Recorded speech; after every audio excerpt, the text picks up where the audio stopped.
Hey everybody, welcome back to another video. Today I'm going to be talking about sleep. I've done a number of topics talking about SIBO and leaky gut, and this is probably one of the most important topics if you are looking to systemically heal your body. Sleep controls a number of factors within our body, and today I'm going to show you 5 clear ways and stages that you can do to help improve your sleep. So when you start digging into some of the research, some of these facts are pretty scary. A 2016 national survey found that 63.1% of people are unhappy with the amount of sleep they get, and only a staggering 8% of people wake up feeling refreshed. 8%, that's quite scary, that most people wake up feeling tired or lethargic or struggle to get out of bed. Another survey conducted by the Royal Society of Public Health found that an average adult is undersleeping by 1 hour a night, and if you total that up throughout the whole week, they're actually missing an entire night's worth of sleep for 1 week. Now that's pretty crazy, because some people I speak to say, oh, I had a couple of hours sleep last night, or I may have had 1 hour sleep last night, or I had 4 hours sleep last night. Well, this is only saying that by missing 1 hour's sleep, you're missing an entire day. Well, imagine if you're only sleeping for 2 hours of sleep or 3 hours of sleep. You're literally missing out on days and days worth of sleep. Now, how is that affecting your body? How is that affecting your mental capacity? How is that affecting your resilience on dealing with general stress in your work or at home or dealing with other people? So it's really, really worth thinking about these facts. We're now going to get into my 5-stage plan. And this consists of actually a day routine and a night routine. So having good sleep isn't just about what you do just before bed, it's what you do during the day, and it's also what you do during the night.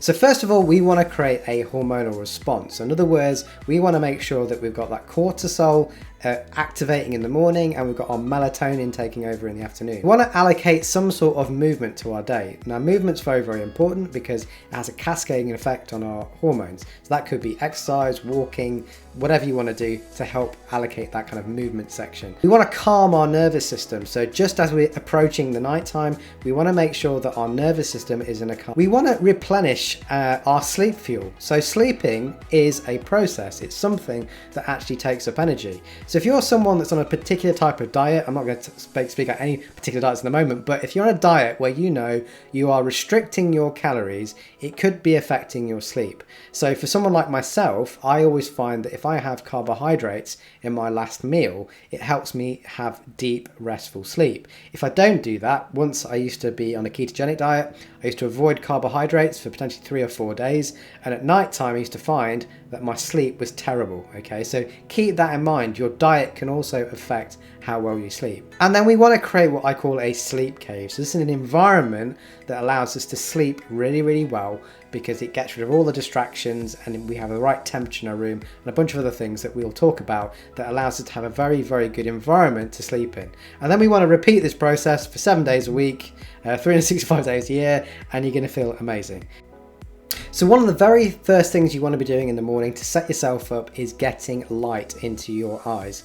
Now you can do that by just exposing yourself to bright sunlight by going outside or going for a walk, or maybe like I do, I have a coffee in the morning outside when the weather's good, or you can just simply just open a window and get light into your eyes, but you need to get natural sunlight ideally. Now the reason we need to do that is that we want to suppress our melatonin production, and we want to increase our cortisol production, but it also helps us produce serotonin. So serotonin is a precursor to melatonin. So in other words, this cycle of going from cortisol to melatonin is assisted by having this light in the morning. So that's why we want to be doing that. Now we can also hack this by using other methods. We can use what we call a vitamin D lamp. So you can buy a vitamin D lamp if you're in a flat or in an area where you can't easily go for a walk, or the weather's poor, you don't want to go outside, and you can use that vitamin D lamp to shine in your face while you're sat having a breakfast or whatever you're doing, to get that natural light to help increase all these hormones in your body. As I briefly mentioned before, movement is going to be crucial for you, and the timing of that movement is going to be very, very important as well. Exercise increases our sleep quality and our sleep duration. Where we do that and when we do that is going to be very, very important. We don't want to do it too late in the evening before we go to bed, unless you can get away with that, that's great. If you're someone like me who needs to train earlier during the day, then that's also something you need to keep in mind. So you want to make sure that that timing is crucial for your nervous system, not for somebody else's. You want to keep in mind your own biological rhythms. So make sure that you're getting some sort of exercise. It doesn't have to be intense all the time. It can just be walking. Getting out in fresh air is also very, very helpful to help us get good, deep, restful sleep. So importantly, in the evenings, we want to be calming our nervous system, and we can do that in a number of ways. One, we have to stop stimulating our system. So if you're someone that drinks coffee, you need to be aware of that coffee has got a half-life of around 10 hours. So the caffeine in the coffee has anyway. So if you're drinking things like black tea or coffee, they've got high levels of caffeine, and you don't want to be having those things too late in the evening. You want to make sure you've got those earlier. So for me, I have a cutoff point at 12 o'clock. I don't have any caffeine after 12 a.m. and that way, 12 p.m. and that way I don't have any coffee going into my system in the evenings, and I stick to things like herbal tea, like peppermint tea, maybe some green tea, matcha latte, all that kind of stuff. I do those things because they help calm my nervous system down, and they contain things like L-theanine, which is more calming to the nervous system. You can do things like nasal breathing, so breathing through your nose. There's stuff that you can go on YouTube and have a look at. So you want to set the mood. You want to make sure that the light in your house isn't too bright. Lots of LED bulbs that we have in our houses nowadays are incredibly bright. So I like to, especially in my bedroom, have calmer lighting that is more kind of suitable to going to sleep. So I reduce the brightness on my phones, I reduce the brightness on my TV, and things like high definition TVs that are 4K and OLED lit are so bright on our systems that we need to be aware of that. You can also get blue light blocking glasses that can help you to kind of block out some of this light as well. So what we also want to do is try to kind of increase the oxytocin in our system. Now oxytocin is a hormone that is released that makes you feel quite sleepy. And you've probably noticed if you're, sleep with a partner and you hug them, or you've got a pet or something and you hug that pet, you feel quite calm. So having animals in the house, stroking a cat, dog, whatever, just being close to your loved one can help increase this oxytocin in your body and can help calm your nervous system down. There's a bit of a sleep hack. What you can do is take magnesium citrate 1 hour before bed or after exercise, which will also help calm your nervous system down. So that's something I've done religiously for about 10 years now, and it really, really helps with my sleep. Now, magnesium's available in different formats, but I find for me personally, citrate works well, but you might find threonate works well for you. Just check it out, have a go. Magnesium is a fairly cheap supplement, and you might find one that works better for your system.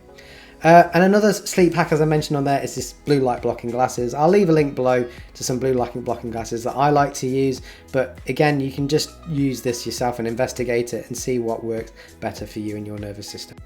So do you have a busy brain before you go to bed? So one thing that has been kind of proven to help with a busy brain is journaling. So writing your thoughts down on a piece of paper or in a pad or something so that you can kind of investigate that further. And that helps kind of remove it from your brain and get it onto paper, which can help you calm your nervous system down. There's also things like the Calm app, and there's lots of different apps out there that have got meditative music or calming noises that can help you go to sleep. Some people find things like ASMR on YouTube can also be helpful just to calm themselves down and actually get them to help them to unwind. One little hack that I found really, really helpful that works for me is by actually shocking the body. So you can have a cold shower before you go to bed. That shocks your body. You can put ice or rub ice on your kind of wrists area, which also shocks your body, or rub cold water on your face. That kind of idea of getting cold is very, very helpful for the body, and I'll talk about that in a moment. But there's also a thing called a shiatsu mat, which I use, which is basically a mat which has got lots of spikes on it, and this kind of sounds weird, but effectively when you lie on it, it induces or increases the kind of pain response in your body, and you feel like you've got a bit of a shock in your system, but that shock eventually kind of dissipates and you end up feeling very, very relaxed.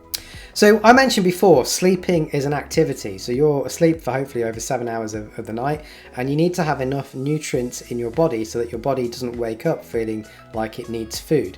Now, often what I found with people that wake up at say 2 o'clock in the morning is because their body is saying, I need some food and I can't sleep. I need something to help me get to sleep. So you may find some of these hacks may help you.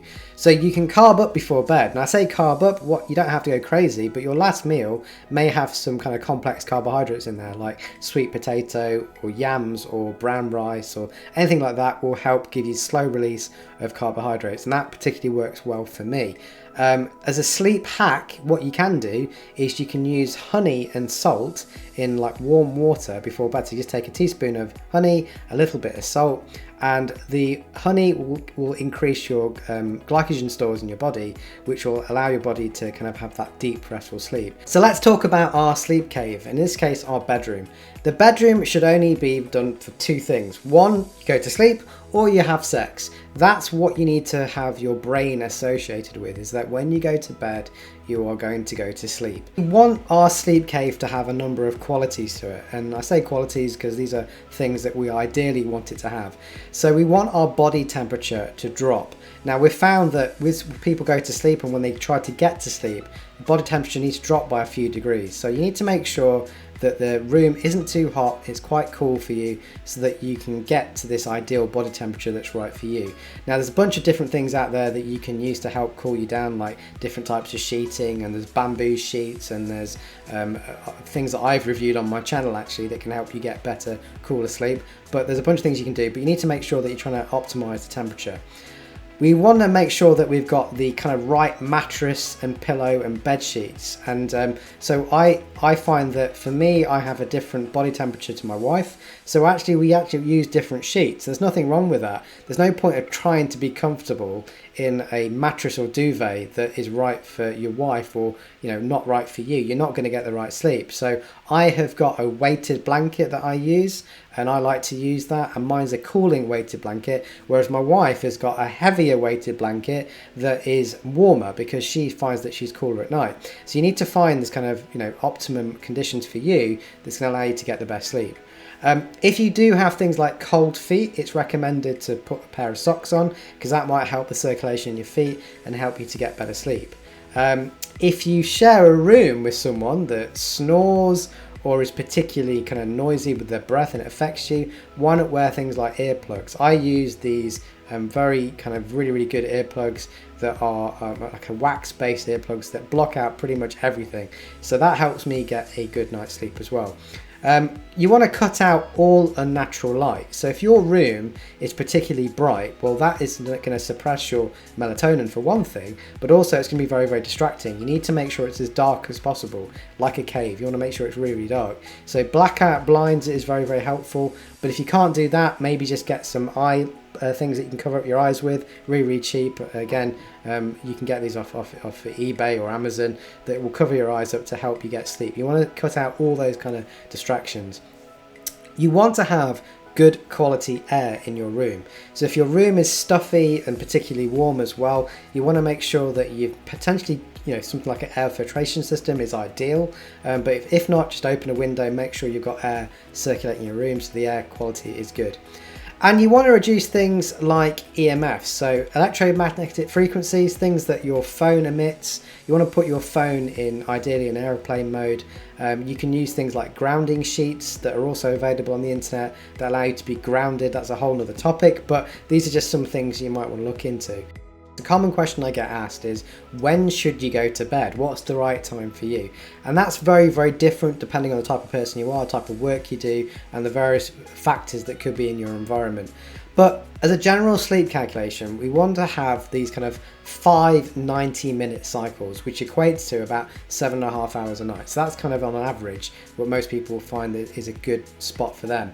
So the optimum sleep time for you is equal to when you wake up naturally minus 7.5 hours. Okay, so in the example I've got here is that if you wake up naturally at 7 a.m, if you minus 7.5 hours to that's 11:30 p.m. at night. So it doesn't mean that you have to go to bed at 10, doesn't mean you have to go to bed at 9. It's particular for you. When you find that you naturally wake up in your own head is the ideal time you want to go to bed by, and you can just subtract that 7.5 hours.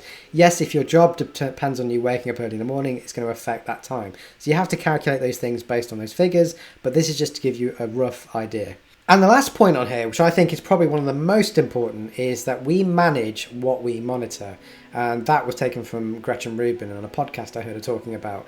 And so what I find that is you need to measure your sleep, because a lot of these things you won't be able to tell naturally whether you're getting good sleep or not. You might feel a bit better, but on certain days you might not be aware that you actually did sleep really, really well.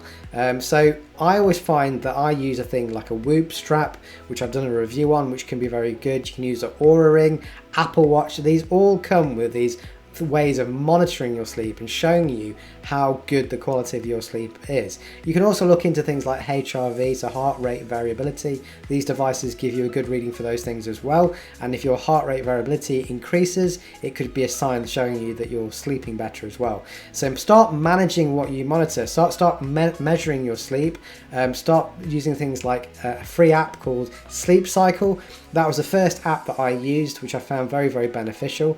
And what that does, it's actually an alarm clock that wakes you up at the optimum time that's right for you. So in other words, it wakes you up while you are coming out of one of your 90-minute cycles, which therefore means you're probably going to feel a bit more refreshed rather than trying to wake you up when you're in the deepest part of your sleep. So it's quite clever in how it works. So it could wake you up, for example, say you're supposed to wake up at 7 o'clock, it might wake you up at 6:30 because that's the best time for you to wake up according to your sleep cycle. So as a final point, if you want to be at your best, if you want to perform at your best, I've talked about sleep today. You need to look at your movement, you look at nutrition, work, mindset. There's lots of things you have to look at. But I hope you found this video useful for your sleep, because I believe it's one of the most important things to help you on your journey with your health.